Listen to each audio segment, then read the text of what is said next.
जय श्री राम। मेरे सभी को हर हर महादेव। मैं हनुमान बख्श सचिन पांचल मरकटाला मंदिर से। भाइयों, जैसे कि आपको सभी को पता है कि इलेक्शन पास में आ रहे, इलेक्शन स्टार्ट होने वाले हैं। तो आपको मैं एक बात बताना चाहता हूँ। जैसे कि हम सभी लोग समझते हैं इस बात को कि जो राहुल गांधी है, जैसे लोग बोलते हैं कि वो मूर्ख है, उसमें दिमाग नहीं है, वो प्रधानमंत्री नहीं बन सकता। ये हमारी बहुत बड़ी गलतफहमी है। वो व्यक्ति बहुत बुद्धिमान है, राहुल गांधी। वो इसलिए कि क्योंकि राहुल गांधी को और सोनिया गांधी को इस बात का पक्का यकीन है, जो हिंदू है वो इतना मूर्ख है। अगर कोई व्यक्ति या भगवान भी आके हिंदू के लिए भला कर दे तो वो उसमें भी नुक्स निकाल देंगे, जिसका हाल जिसका परिणाम हम भुगत रहे हैं। जगह जगह से हमारे हिंदू भाई कम होते जा रहे हैं, हिंदू राज्य ख़त्म होते जा रहे हैं, हिंदू तो ख़त्म होने पे लगा हुआ है। पर एक व्यक्ति के आने से हिंदू तो जाग चुका है, मोदी जी के आने से। राहुल गांधी खुल के इसलिए इस बात को बोलता है कि मैं जो मुआवजा SC ST OBC को देता हूँ, उस मुआवजे को ख़त्म करके मैं पहला फर्स्ट ऑफ ऑल मुआवजा मुस्लिम भाइयों को देगा। वो इसलिए इस बात को खुल के बोलता है कि आज हिंदुओं को बुरा लगेगा, पर इलेक्शन आने में थोड़ा समय है, लोग भूल जाएंगे। और हिंदू इतना लालची व्यक्ति है, टमाटर प्याज और पेट्रोल और सिलेंडर में उलझ के रह जाएगा।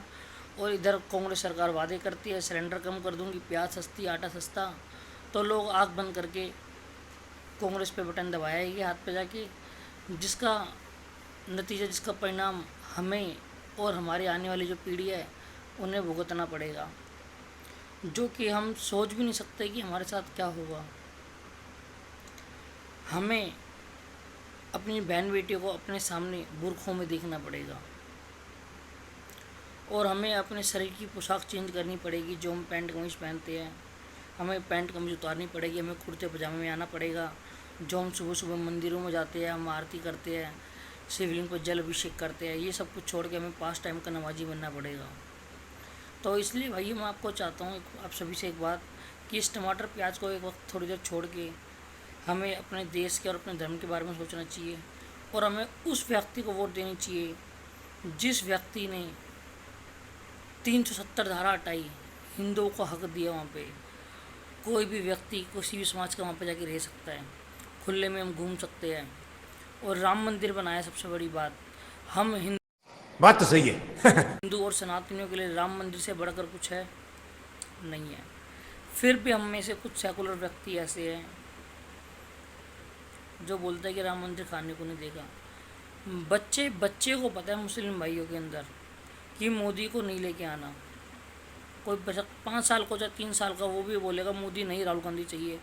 पर हमारे में जो पढ़ा लिखा विकसित व्यक्ति है, जो बिजनेस चला रहा है, जो अपना धंधा कर रहा है, आज उसको धंधे में GST देना पड़ रहा है, टैक्स भरना पड़ रहा है, तो वो ये बात बोलता है मोदी नहीं आना चाहिए, कांग्रेस आनी चाहिए, इनकम बढ़ जाएगी। भाई ये जो आप अपनी इनकम बढ़ाओगे, मकान बढ़ाओगे, पैसा धन दौलत बढ़ाओगे, ज़मीन बढ़ाओगे, क्या फ़ायदा ऐसे पैसों का? 55% टैक्स, विरासत टैक्स, जो कांग्रेस ने कहा है कि आने के बाद 55% सरकार आपसे ले लेगी और उन व्यक्ति को देगी जिन्हों का नहीं है। जब हम अपना हिस्सा बढ़ता है अपने भाइयों को देने में हम कतरा जाते हैं, जब हमारी बहन बेटे देने आते तो हमारी लड़ाई होती है। तो उस वक्त हाय, ये तो लेटेस्ट न्यूज़ है। सोचो, जो आपकी ज़मीन का हिस्सा सरकार आपसे लेगी आके, आप किससे लड़ोगे? आप लड़ नहीं पाओगे, क्योंकि एक व्यक्ति से लड़ना और सरकार से लड़ने में ज़मीन आसमान का फ़र्क होता है। तो उस वक्त आप असहाय हो जाओगे, निहत्थे हो जाओगे। उस वक्त आपके पास बीजेपी सरकार नहीं होगी जो आपको बचा सके। और ऐसे बहुत से राज्य भी ऐसे हैं जहाँ पे इलेक्शन हुए हैं और कांग्रेस जीती है, बीजेपी हारी है, वहाँ पे हिंदुओं की हालत बड़ी बदतर हो रही है। आप देख सकते हो, हिंदुओं का जीना मुश्किल हो रहा है, हिंदुओं को घर में घुस के मारा जा रहा है। आप सोच भी नहीं सकते, अगर सोचोगे तो आपकी रूह काँप जाएगी। सोचो अगर आप पे अगर ऐसा बीतेगी कि अगर आपके घर में कोई घुसता है और ज़बरदस्ती उस मकान को अपना बताता है, या आपकी बहन बेटियों को उठा के ले जाता है तो आप क्या करोगे? इसमें कोई दोराई नहीं है कि जो हमारे मुस्लिम भाई है वो बिल्कुल कट्टर है, अपने धर्म के खिलाफ। इंसान को होना चाहिए, इस प्रकार हिंदू को भी होना चाहिए। वो अपने धर्म के लिए जान दे भी सकते हैं और जान ले भी सकते हैं बिगर सोचे समझे। पर हम ऐसे व्यक्ति है, हमें जान लेने में हमारे हाथ ऐसे काँप जाएंगे 10 बार। बहुत ही कुछ कम व्यक्ति है जो देश के लिए, अपने धर्म के लिए लड़ सकते हैं। बाकी तो सब ऐसे जो बहती गंगा में हाथ धोना चाहते हैं, और वक्त पड़ने पे अगर वो अपना धर्म परिवर्तन कर ले तो कोई बड़ी बात नहीं है, क्योंकि ऐसे व्यक्ति को सिर्फ अपनी जान बचाने से मतलब होता है, अपना ईमान नहीं। और जो व्यक्ति अपना ईमान बेच कर जीता है, अपने ही नज़रों में गिर जाता है, उसका जीना कोई जीना नहीं होता। कुत्ते वाली ज़िंदगी जी तो भाई क्या जी, जियो तो शेरों की ज़िंदगी जीना चाहिए।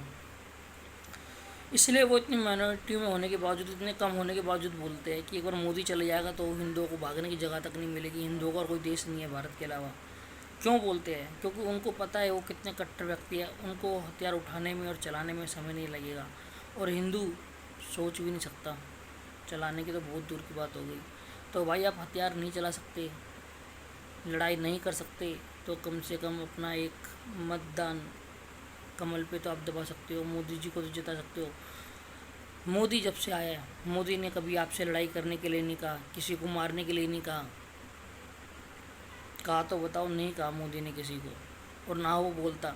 वो अकेला ही इतना शेर काफ़ी हो हिंदू के लिए लड़ता जा रहा है। और हिंदू के राम मंदिर, सबसे भाई सबसे बड़ी बात, राम मंदिर बना दिया, जो हिंदुओं से में इससे बढ़कर कुछ नहीं है। तो भाई आगे आपकी विचार है, आप अपनी बहन बेटियों को सलवार में, जैसे बोलते सूट सलवार में देखना चाहते हो या बुर्के में देखना चाहते हो, वो आगे आपके हाथ में है। क्योंकि सेकुलर व्यक्ति को सबसे पहले दबाया जाएगा। भाई देखो, जो कट्टर व्यक्ति है वो तो मारने और मरने में विश्वास रखता है, जब उसको पता लगेगा उसके साथ ज़्यादा अत्याचार हो रहा है वो तो मर जाएगा, और सेकुलर इंसान भुगतता रह जाएगा। तो आपकी इज्जत, आपकी बहन बेटियों की इज्जत, आपके माँ बाप की इज्जत, आपकी ज़मीन जायदाद जो आपके परदादाओं ने, दादाओं ने, माँ बाप ने जोड़ी है, वो आप यूज़ करना चाहते हो, या कांग्रेस लाने के बाद वो व्यक्ति यूज़ करे जिन्हों को आपने कभी देखा नहीं, जो हमारी जात बिरादरी में नहीं है, हमारे परिवार में नहीं है, हमारे कुनबे में नहीं है, जिनसे हमारा कोई लेना देना नहीं है, या वो आपकी ज़मीन भरते। वो आपकी इच्छा है भाई। पढ़े लिखे हो ही आप, समझदार हो, देख रहे हो भारत टूटते टूटते कितना छोटा हो चुका है। भारत को आप और तोड़ना चाहते हो, या ज़मीन जायदाद किसी को देना चाहते हो? भगवान भला करे भाई। मैं तो बस इतना ही कह सकता हूँ, वोट डालने से पहले राम मंदिर को जरूर देख के जाना, और राम जी की तस्वीर देखना, और देखना कितने सालों बाद रामलला जी विराजमान हुए हैं। मंदिर का उद्घाटन भी हो चुका है, मंदिर बन चुका है, लाखों करोड़ों व्यक्ति जा रहे हैं। ऐसा ना हो कि आपके एक मतदान से, आपके छोटे से लालच से, 20-30 रुपये का जो लालच होता है, या 500 रुपये में मत बिक जाना कि वो 500 रुपये आपको इतने भारी पड़े 5 साल या 10 साल, पता लगे कि आप ही ना बचो उस 500 रुपये को खर्च करने के लिए। जय श्री राम, हर हर महादेव।